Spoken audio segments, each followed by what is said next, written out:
Alors, bonjour Kate, Bonjour, comment allez-vous? ça va, merci et vous? Ça va, tout se passe bien. Donc, je vous remercie pour cette prise de rendez-vous, pour que nous puissions échanger ensemble, avoir un peu votre retour d'expérience sur les cours de Lingala que vous avez pris depuis un petit moment maintenant au sein de notre école, à LCS School. Donc, je vais peut-être vous demander brièvement, vous présenter, voilà, quelles étaient vos motivations lorsque vous êtes inscrite au cours, qu'est-ce que étaient vos objectifs, quel était votre niveau. Je m'appelle Kate, donc ça va faire depuis le début de l'année que je suis les cours à l'école. Je suis congolaise, donc mes parents sont congolais. Je suis née en France, donc j'ai vécu dans la culture congolaise sans forcément maîtriser la langue. Donc j'ai appris à connaître sans forcément parler.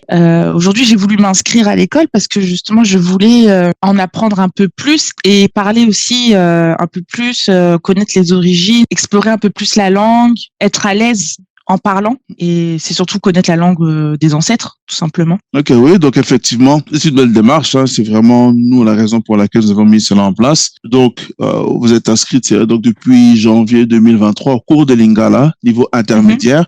Alors, est-ce que vous diriez que ces cours justement vous ont apporté, si vous comparez par exemple votre niveau conversationnel, voire même à l'écrit du Lingala, entre le début, l'inscription en janvier et aujourd'hui, au début de votre troisième série? Déjà, c'est le fait d'apprendre vraiment l'aspect littéraire des mots, des phrases, des expressions que j'ai pu entendre ou que j'ai pu employer moi-même sans m'en rendre compte. Et le fait aussi de décortiquer des phrases et de connaître l'origine de ces mots-là, c'est vrai que ça devient encore plus intéressant, et surtout de savoir qu'il y a beaucoup d'aspects culturels derrière. C'est vrai qu'il y a une grande différence par rapport à ça. Après, c'est vrai que j'ai pas forcément l'occasion de pratiquer tous les jours, mais j'essaye de faire l'effort de parler, de prendre confiance et de parler un peu plus, d'employer des phrases avec mes parents, par exemple, justement pour essayer de mettre à contribution ce que j'apprends pendant les cours, et aussi avec les cours qu'on a. Donc le prof nous donne aussi certaines sources justement pour qu'on puisse se familiariser au quotidien avec la langue, avec les émissions de radio ou des émissions télé, les infos ou la musique. Enfin, vraiment pas mal d'outils justement pour qu'on puisse nous se perfectionner dans la langue. Donc effectivement, oui, c'est vraiment un bon retour d'expérience et c'est vraiment bien. Je pense que vous appuyez sur cet aspect culturel qui peut être négligé dans beaucoup de cas. Effectivement, il y a vraiment ce lien fort justement entre la manière dont on va utiliser les mots, la langue et la culture derrière. Donc effectivement, c'est une bonne remarque et en tout cas, je suis content que ça vous apporte aussi sur cet aspect-là. Sur ce point de vue-là, c'est vraiment positif. Alors, que diriez-vous de l'école en soi-même, l'organisation, le déroulement des cours, la constitution du groupe? Quel est votre retour d'expérience sur ces aspects, on va dire les aspects organisationnels et déroulement des séances? Déjà au niveau de l'école, je dirais que l'organisation, elle est vraiment bien faite, surtout au niveau de l'école, elle est à l'écoute. Donc lorsqu'on a des changements à faire, enfin surtout disponible lorsqu'on a besoin, enfin on a des questions, on a besoin d'informations, et c'est surtout au niveau des cours, c'est aussi flexible. Donc on a pu avec notre groupe s'arranger pour qu'on puisse avoir un certain horaire qui nous arrange tous, et le fait d'être aussi en petit comité, on a moins peur de se lancer et de parler, que on est là justement pour s'écouter, apprendre des unes des autres. Donc le fait qu'on soit déjà 3 personnes, je trouve que c'est parfait déjà pour l'apprentissage, que le prof il est beaucoup plus disponible pour nous, plus à l'écoute, et on participe aussi un peu plus, il nous fait participer, donc il a le temps de connaître et de décrypter quelles sont les lacunes de chacune, et de nous reprendre lorsqu'on fait des erreurs, aussi en dehors des cours. Donc il nous accompagne beaucoup avec ses supports. Si on a des questions, si on doit faire des exercices, on peut aussi beaucoup échanger avec lui. Donc c'est vraiment pas mal. Donc c'est pas forcément 1h30 dans la semaine, c'est sur le continu en fait dans la semaine. Il y a beaucoup d'échanges par rapport à ça. C'est vrai que c'est vraiment pas mal au niveau de l'organisation quand on a des questions par rapport à ça. Voilà. D'accord, effectivement. Donc c'est important que vous le souligniez parce que c'est quelque chose sur lequel nous essayons d'insister auprès surtout des nouveaux entrants, des nouveaux inscrits. C'est que l'apprentissage est un processus continu et que les séances, justement, dans votre cas, 1h30 que vous avez une fois par semaine, est un point parmi d'autres. Mais qu'il y a bien évidemment le travail, on continue en dehors des séances. Et c'est ça qui fait que justement les séances puissent apporter au global. Donc c'est vraiment une bonne chose en tout cas. En tout cas, nous sommes contents que ça vous apporte du point de vue surtout, je présume, personnel pour vous, étant congolaise, originaire de la RDC. Donc c'est vraiment une bonne chose. Alors, pour toute personne comme vous, de niveau intermédiaire, c'est-à-dire personne qui n'a pas forcément besoin de découvrir la langue, qui connaît déjà la langue, qui a grandi dans l'environnement, on va dire, socioculturel congolais, quel serait votre conseil? Le fait de grandir dans un milieu congolais, ça a son avantage, parce que justement, on a beaucoup plus de connaissances, donc on commence avec de très bonnes bases.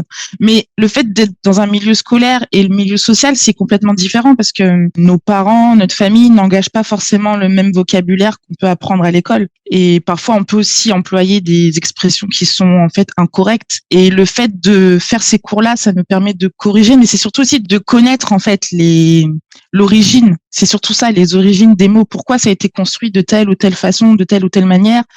Quelles sont les influences qui se trouvent derrière. Il y a toujours des connaissances à acquérir en fait en faisant ces cours-là, même si on a déjà les connaissances. Mais c'est comme le français. Si on apprend le français, on connaît la langue, mais on connaît pas forcément toute l'histoire culturelle qu'il y a derrière. Donc le Lingala, je trouve ça c'est un grand avantage pour moi de l'apprendre. De connaître tous les rouages, enfin pas tous les rouages encore, mais c'est surtout de connaître comment est construit le présent par exemple, le futur, comment on construit une phrase, les accents, c'est surtout aussi ça, l'intonation. Ça, j'en avais pas forcément connaissance avant. L'intonation, l'accent tonique au niveau des mots, ça change complètement le sens d'une phrase ou d'un mot. Ça, on s'en rend pas forcément compte quand on pratique pas naturellement ou au quotidien. Ouais. Donc voilà, le conseil, c'est on aura toujours quelque chose à en tirer. Oui, donc effectivement, donc vraiment un bénéfice, un avantage, c'est toujours une plus-value vraiment, on va dire, des cours pour vous, des cours pour les étudiants. Donc effectivement, nous, ce qu'on essaie vraiment de mettre en valeur, c'est que c'est ouvert à tout niveau. Ce n'est pas uniquement pour des personnes qui ne parlent pas du tout la langue ou qui découvrent, mais toute personne ayant déjà, on va dire, baigné dans la langue, mais qui souhaite vraiment augmenter leur niveau, atteindre vraiment un niveau de maîtrise courante, ont aussi leur place au sein de l'école et que les cours sont faits justement en groupe de niveau pour effectivement pouvoir être bénéfiques pour chaque étudiant, quel que soit leur niveau. Alors, est-ce que vous auriez d'autres mots, d'autres remarques? Moi, j'insiste beaucoup aussi sur la culture. Sans connaissance de la culture, en fait, on a du mal à assimiler une langue, en fait, parce que l'un ne va pas sans l'autre. Il faut forcément assimiler les deux. Et je sais que le premier cours qu'on avait eu en début d'année, c'était assez intéressant comme approche, parce que c'était vraiment l'histoire du Congo, en fait, les personnages qui ont marqué la culture. Pourquoi on emploie telle expression, comment ça s'est transformé dans le temps, et c'est surtout aussi voir les influences qu'il y a de certaines langues en fait. Enfin, c'est le fait de s'approprier la langue en fait, c'est ça qui est intéressant. S'approprier la langue et bannir entre guillemets l'utilisation du français. Enfin, le fait de parler vraiment le vrai lingala, pas forcément le langage de la rue, mais vraiment enrichir en fait son langage, enrichir sa culture générale. C'est vraiment percevoir donc le lingala pas comme un simple outil ou un simple vecteur de communication, mais c'est vraiment comme, comment dire, un bagage culturel en fait. Oui, tout à fait. D'accord. Donc je crois comprendre que depuis les cours, votre perception de la langue, du lingala en particulier, a changé, je pense, si je ne me trompe. Oui, je la vois sous un autre aspect positif, bien sûr. Non, c'est vraiment un vrai bénéfice d'avoir cet apprentissage-là et surtout d'être bien accompagné au niveau du professeur qui a aussi une très grande expérience dans le domaine et le fait qu'il nous partage son parcours, ses connaissances, c'est vraiment très très bénéfique et justement il faut perpétuer cet apprentissage au fil des années.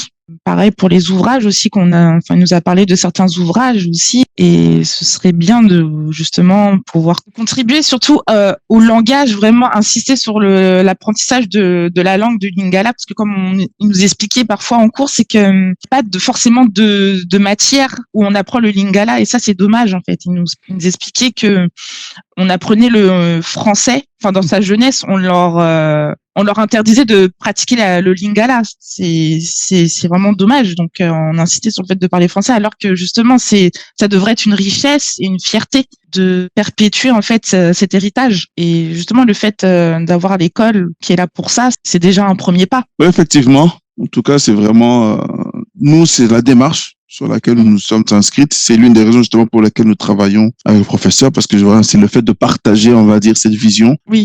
C'est voilà, s'assurer que cet héritage culturel ne se perde pas, ne disparaissent pas au fur et à mesure du temps. Beaucoup s'est déjà perdu, mais profitons, nous avons encore justement, on va dire entre guillemets, ces anciens, ces experts qui ont ce niveau de connaissance-là. Si nous, générations qui suivons juste derrière, ne faisons pas cet effort-là, nous ne pouvons pas après, quand nous allons voir la génération qui nous suit, les plus jeunes, les enfants, ça va être encore beaucoup plus difficile, voire peut-être, il risque que ce soit même trop tard. Donc, c'est vraiment notre héritage culturel que nous voulons ne pas perdre. Là, il s'agit du lingala, mais d'autres langues aussi. Mais voilà, le lingala est quand même une des langues très répandues, plus de 8 millions de locuteurs, bien présente aussi au sein de la communauté congolaise de la diaspora, surtout en Europe. Donc, faisons en sorte qu'elle ne se perde pas. Et nous apprécions vraiment justement que vous adhérez à cette vision, que vous ayez cette démarche-là, que vous y voyez vraiment la valeur ajoutée justement, que cet investissement pour vous vous apporte du point de vue culturel, du point de vue social et personnel aussi. Vraiment, c'est vraiment positif pour nous et nous sommes contents, voilà, que les objectifs que vous vous étiez donnés se remplissent et que ça corresponde vraiment à ce que vous recherchiez. Et le but, c'est vraiment de parler, d'être en mesure de parler couramment, en fait, de parler couramment, être à l'aise, en fait, dans l'emploi de la langue. Okay. C'est tout ça l'objectif. Ok, bon, en tout cas, nous souhaitons bonne continuation dans cette belle aventure, on va dire, vers on va dire la maîtrise courante du lingala. Vraiment, autant que la communauté lingalophone s'agrandit avec vous.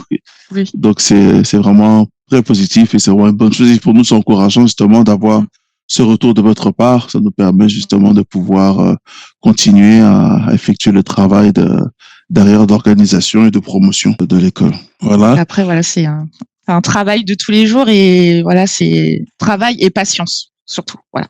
Oui. C'est clair. Ok. Donc, peut-être un petit mot de la fin en lingala. Mbote d'abino banso, tozo zela bino. Ok.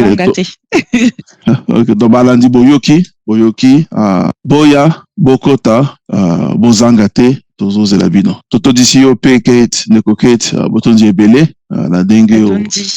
Pesi biso mwa liloba lelo po ozwaki pe mwa tango ya lelo po tosolola ba mate ya lingala oyo ozwaki oyo kozwa pe ti sikasika oyo kati na etelo na biso tondi mingi matondi mokolo malamu bino mokolo malamu na yo pe lokola